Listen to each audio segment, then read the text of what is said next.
ప్రజల్లో తనకొచ్చే ఆదరణ చూడలేక తన పర్యటనల్ని అడ్డుకుంటున్నారు. కూటమి ప్రభుత్వం కావాలని ఎక్కడా లేనటువంటి ఆంక్షల్ని, తన ప్రభుత్వంలో కూడా లేనటువంటి ఆంక్షలను కూటమి ప్రభుత్వం విధిస్తుందని చెప్పి జగన్ అయితే గట్టిగా వాదిస్తున్నారు. ఈయనకి మేము అడ్డుకుంటామా? ఈయనలాగా ఒక మహిళ బయలుదేరుతుంటే మా ఇళ్ళ దగ్గర మా కార్యకర్తలకు కూడా బయటికి రానికుండా ఆనాడు ప్రభుత్వంలో, ఈ సైకో ప్రభుత్వంలో చేశాడు. ఒక ఎస్ఐలకి ఏంటి, పోలీస్ డిపార్ట్మెంట్ అంతా కూడా ఇళ్ళ దగ్గర, కార్యకర్తలు ఇళ్ళ దగ్గర పెట్టాడు. నీకెవరో బాబు మేము అడ్డుకుంటుంది?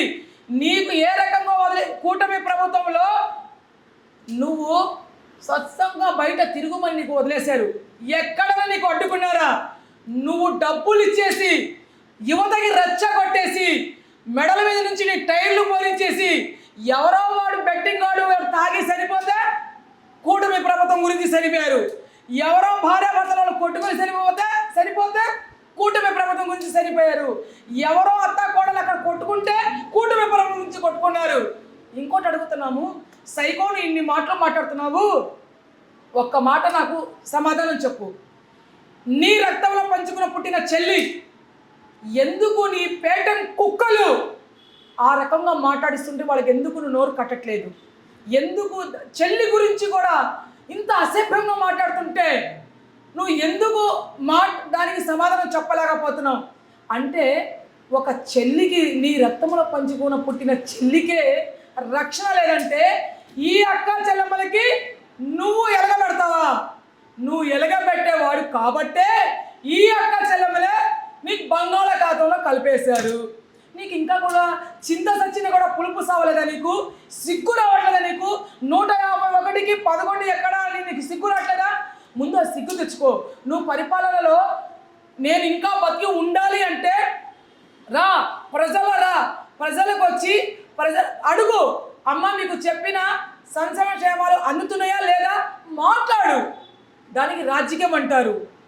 తిట్టటము, కొట్టటము, అది చేపిస్తాను, రెప్పరెప్పలాడిస్తాను, నేను వస్తున్నాను, లోపలేపిస్తాను, పోలీసు వాళ్ళకి భయపెట్టాం, అట్లాంటి అవి మానుకో.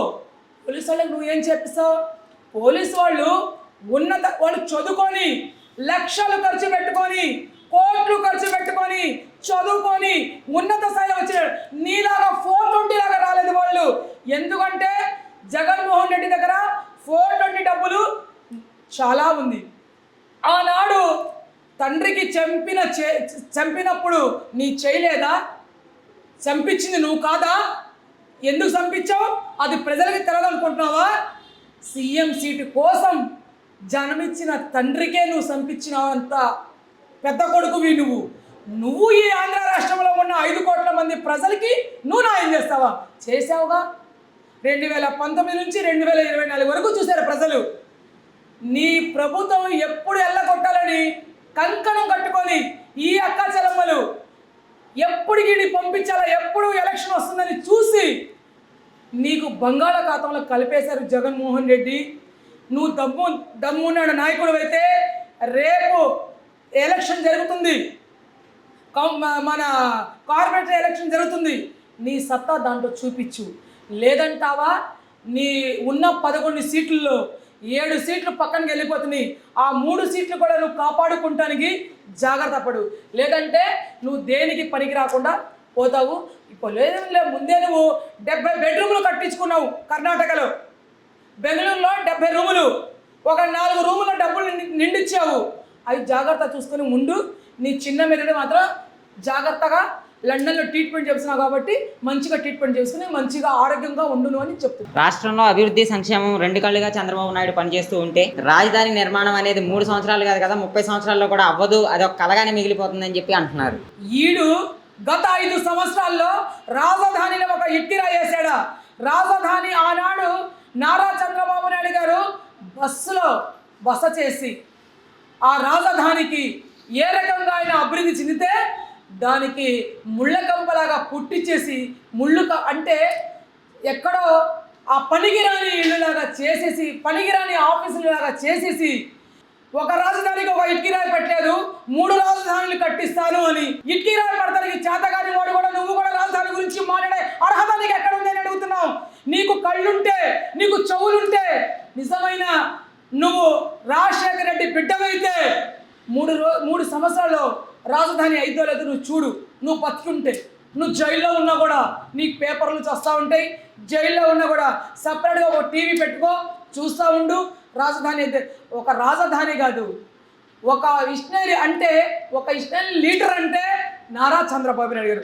ఆనాడు సైదరాబాద్లో కూడా నీలాంటి కుక్కలు కూడా అప్పుడు అట్లానే మాట్లాడారు. ఈ 10 ఏళ్ళకి 20 ఏళ్ళకి ఏమైందని. ఇప్పుడు ఆ నోటుతోనే చంద్రబాబు నాయుడు గారికి ముచ్చాలతో ముంచుతున్నారు. అట్లానే 3 ఏళ్లలో నీ నోటుతోనే నువ్వు కళ్ళు అంటే నువ్వు జైల్లో ఉండి కూడా నీ కళ్ళు బయటగమ్ముతాయి. అమ్మో చెప్పిన మాట చేసేసాడుగా చంద్రబాబు నాయుడు అని. అది చంద్రబాబు నాయుడు గారి పనితనం అంటే. మా యువ నాయకుడు నారా లోకేష్ గారి పనితనం చూడు. యువ నాయకుడు నారా లోకేష్ గారు మాట్లాడే మాటలు చూసి విని మహిళలకు ఎట్లా గౌరవం ఇచ్చేది నువ్వు మాట్లాడు, ప్రభుత్వాలకి ఎట్లా గౌరవం ఇచ్చేది నువ్వు విను. నారా లోకేష్ దగ్గరకు వచ్చి రోజుకి 1 గంట నువ్వు క్లాస్ తీసుకో. మా నారా లోకేష్ గారు నీకు నేర్పిస్తారు. రాజకీయం ఎట్లా చేయాలనేది ఆ నాయకుడు నేర్పిస్తాడని నీకు హెచ్చరిస్తున్నా.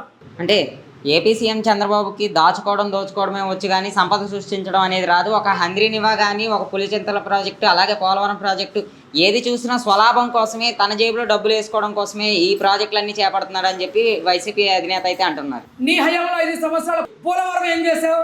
పోలవరం ప్రాజెక్టు చూడండి రా ఎదవల్లారే అంటే మల్లెపూలు పెట్టుకోరమ్మని చెప్పిన ఘనత మీ నాయకుళ్ళు. అరే బాబు, ఇంకోడు ఉన్నాడు వైజాగ్లో, వాడికి మినిస్టర్ ఇచ్చేసి ఏదో మినిస్టర్ ఇచ్చారు. వాడికి మినిస్టర్ పదవి నువ్వు సరిగ్గా చూడంటే గంట వస్తావా అని అడిగారు. ఇంకొకడు ఉన్నాడు, ఒక పార్లమెంట్కే మచ్చ తెచ్చిన వాడు ఒకడు అనంతపూర్లో, వాడికి పార్లమెంట్గా ఒక ఎంపీ చేసి పెడితే వాడు మహిళలకి ఎంత అసభ్యంగా చూపించాడు. మీరు అసలు రాజకీయం గురించి నీకేం తెలుసని, నీకేం తెలియదు, నీ దగ్గర ఉన్న నాయకులకి ఏం తెలిసిందని. ముందు నేను అందుకొని జగన్మోహన్ రెడ్డికి ఏమంటున్నానంటే, తర్వాత ఒక 40 ఏళ్ళు 50 ఏళ్ళ క్రితం ఏమైనా బతుకుంటే, నీ పార్టీ ఏమైనా బతుకుంటే నువ్వు మాట్లాడతాను కానీ కూడా నువ్వు నారా లోకేష్ గారు వచ్చేసి క్లాసు నీకు ఆన్లైన్ క్లాస్ ఇవ్వమంటే ఇస్తారు మా నారా లోకేష్ గారు. లేదు నువ్వు వచ్చి కూర్చున్నా కూడా ఒక అన్నగా నీకు గౌరవం ఇచ్చేసి నీకు క్లాసులు ఇస్తారు. అది నువ్వు నేర్చుకో. నువ్వు తండ్రి చచ్చిపోయి శవం దొరకలేదు, ముక్కలు దొరకలేదు, అప్పుడే నువ్వు ప్రజల దగ్గరకు వచ్చేసి సంతకాలు పెట్టండి నాకు సీఎం సీట్ కావాలని అరిన కొడుకువి నువ్వు ఒక కొడుకు. నువ్వు అహంకారం, డబ్బు నీకు అహంకారం, డబ్బు కోసం సొంత చిన్నాన్ని గొడ్డలు పోటీ వేసి గుండె పోటీ అని చెప్పిన వాడివి నువ్వు నారా లోకేష్ గారు చంద్రబాబు నాయుడు గురించి మాట్లాడే అర్హత నీకుందా? కూటమి ప్రభుత్వం గురించి మాట్లాడే అర్హత నీకు లేదు. జగన్మోహన్ రెడ్డి మర్త పెట్టుకొని జెండా నువ్వు కర్ణాటకలో కూర్చుంటావో, లండన్లో కూర్చుంటావో, రాజమండ్రి జైల్లో కూర్చుంటావో అది నువ్వు చూసుకొని హెచ్చరిస్తున్నా.